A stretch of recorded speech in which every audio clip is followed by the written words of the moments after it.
نحمدہ ونصلی علی رسولہ الکریم۔ ایک ساتھی کا سوال ہے کہ اس حدیث کی تحقیق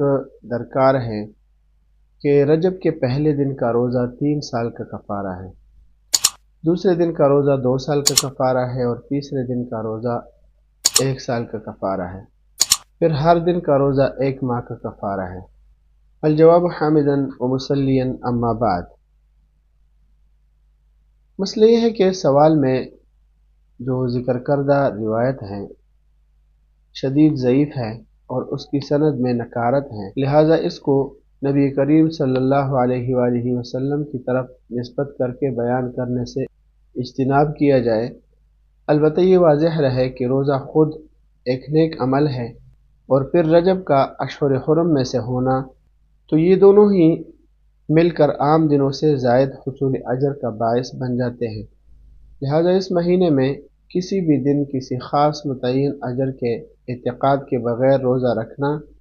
یقیناً مستحب اور حصول خیر کا ذریعہ ہوگا۔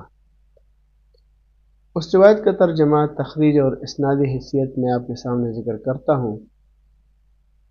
روایت تو یہ ہے کہ حضرت عبداللہ ابن عباس رضی اللہ عنہ سے روایت ہے کہ نبی کریم صلی اللہ علیہ وآلہ وسلم نے ارشاد فرمایا کہ رجب کے پہلے دن کا روزہ 3 سال کا کفارہ ہے، دوسرے دن کا روزہ 2 سالوں کا کفارہ ہے اور تیسرے دن کا روزہ 1 سال کا کفارہ ہے، پھر ہر دن کا روزہ 1 ماہ کا کفارہ ہے۔ یہ فضائل شہر رجب میں حدیث نمبر 10 ہے، دار ابن حزم سے چھپی ہے، اور اس حدیث کی تخریج حافظ ابو محمد الحسن بن محمد الخلال انہوں نے فضائل شہر رجب میں کی ہے۔ حدیث کا رقم ہے 64۔ تو مذکورہ روایت جو ہے وہ علامہ مناوی رحمۃ اللہ علیہ نے الجامع الصغیر کی شرح فیض القدیر میں اس روایت کو نقل کرنے کے بعد لکھا ہے کہ یہ حدیث بہت زیادہ ضعیف ہے، اور علامہ ابن صلاح رحمۃ اللہ علیہ وغیرہ نے فرمایا ہے کہ رجب کے روزے کی فضیلت سے متعلق نہ منع اور نہ ہی استحباب ثابت ہے، اور نفس روزہ رکھنا رجب اور دوسرے مہینوں میں مستحب ہے۔ اسی طرح علامہ مناوی رحمۃ اللہ علیہ نے الجامع الصغیر کی شرح التیسیر میں اس روایت کی سند کو ساقط کہا ہے، اور اسی طرح حافظ ابن حجر عسقلانی رحمۃ اللہ علیہ نے اپنی کتاب تبیین العجب مما ورد فی فضل رجب اس میں لکھا ہے کہ رجب کی فضیلت میں اور نہ ہی اس کے روزوں کی فضیلت میں اور نہ ہی اس کے کسی دن میں خاص طور پر کوئی روزہ رکھنے کی فضیلت میں اور نہ ہی اس کے کسی خاص رات میں قیام کرنے کے بارے میں کوئی صحیح حدیث ملتی ہے جو قابل حجت ہو، اس کو استدلال میں پیش کیا جا سکے۔ اور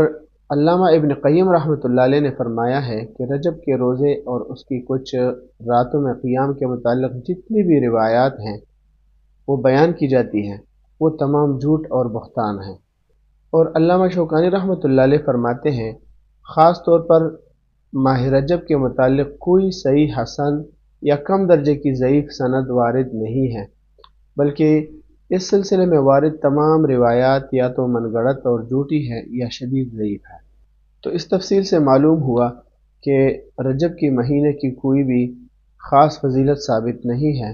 اور جن روایات میں اس کی کسی بھی قسم کی فضیلت مروی ہے وہ تمام کی تمام روایات ضعیف یا سخت ضعیف یا منکر اور موضوع یعنی من گڑت ہیں،